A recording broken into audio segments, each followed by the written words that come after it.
महाराज सोनगरा की पुत्री एवं महाराणा उदय सिंह की महारानी जयवंत कमर की कोख से विक्रम संवत 1597 में अर्थात 9 मई 1540 को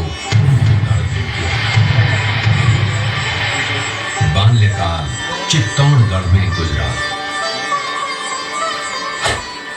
सन 1567 में अकबर ने जब चित्तौड़गढ़ पर आक्रमण किया तो मेवाड़ के प्रमुख सरदारों और सेना नायकों के आग्रह पर महाराणा उदय सिंह ने चित्तौड़गढ़ छोड़ दिया।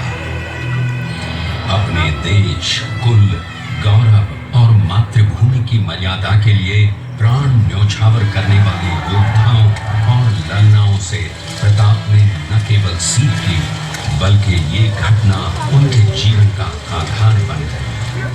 फरवरी 1572 को महाराणा उदय सिंह का देहांत हुआ। प्रताप की ज्येष्ठता और योग्यता को ध्यान में रखते हुए सरदारों ने उनको राजगद्दी पर आसीन किया। होली के दिन उनका गोगुंदा में राज तिलक हुआ। उस समय तक लगभग सभी राजाओं ने अकबर की अधीनता स्वीकार कर ली थी। एकमात्र महाराणा प्रताप ने अपना मस्तक अकबर के आगे नहीं झुकाया। प्रताप मुगलों से लोहा लेने की तैयारी में जी जान से जुट गए।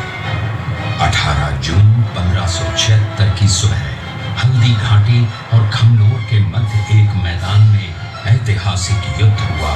महाराणा प्रताप की सेना गोगुंदा से हल्दी घाटी पहुंची, जबकि सेनापति मानसिंह के नेतृत्व में मुगल सेना ने हल्दी घाटी के ठीक नीचे मैदान में अपना मोर्चा जमाया। मुगल सेना के हरावल दस्ते द्वारा घाटी में घुसपैठ करने के प्रयास की प्रतिक्रिया स्वरूप महाराणा प्रताप की सेना मुगलों पर टूट पड़ी। प्रताप के हरावल सैन्य दलों का नेतृत्व पठान हाकिम हासूर कर रहे थे। भीलू राणा, जो राणा पूंजा के नाम से भी जाने जाते हैं, उनके नेतृत्व में भील आदिवासियों ने गोरिल्ला पद्धति से युद्ध करते हुए मुगलों के छक्के छुड़ा दिए। देखते ही देखते शाही सेना में खलबली मच गई। रक्त तलाई घोड़ों के टापों, हाथियों की चमगादड़ों और तलवारों की झनकारों से गूंज उठी। चारों तरफ हाहाकार मच गया।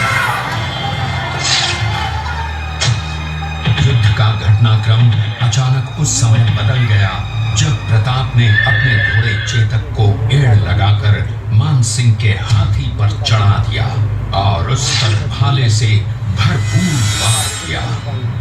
मानसिंह हौदे में दुबक गया।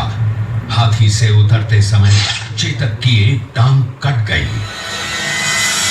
इस स्थिति को भांपकर महाराणा प्रताप के हमशक्ल सेनापति झालामान ने महाराणा प्रताप से आज्ञा लेकर उनका राजमुकुट धारण किया। मुगल सेना झालामान को महाराणा प्रताप समझकर उन पर टूट पड़ी और झालामान शहीद हो गए। उधर चेतक ने अपने स्वामी को 5 किलोमीटर तक 3 टांगों पर ही लेकर एक बरसाती नाले को पार किया। उसके पश्चात उसके प्राण पखेरु उड़ गए। इस युद्ध से महाराणा प्रताप के मन पर गहरा प्रभाव पड़ा।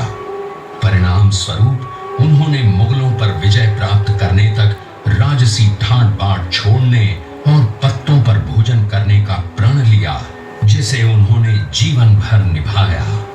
महाराणा प्रताप ने अपना सैन्य बल बढ़ाकर सर्वप्रथम अरावली पर्वत की घाटियों में बसे दिलेर पर चढ़ाई कर विजय प्राप्त की।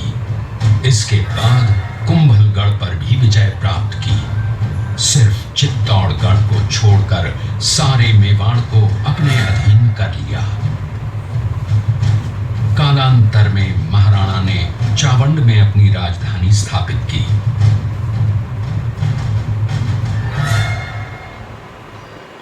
19 जनवरी 1597 को राणा प्रताप ने मात्र 57 वर्ष की आयु में इस संसार से प्रयाण किया।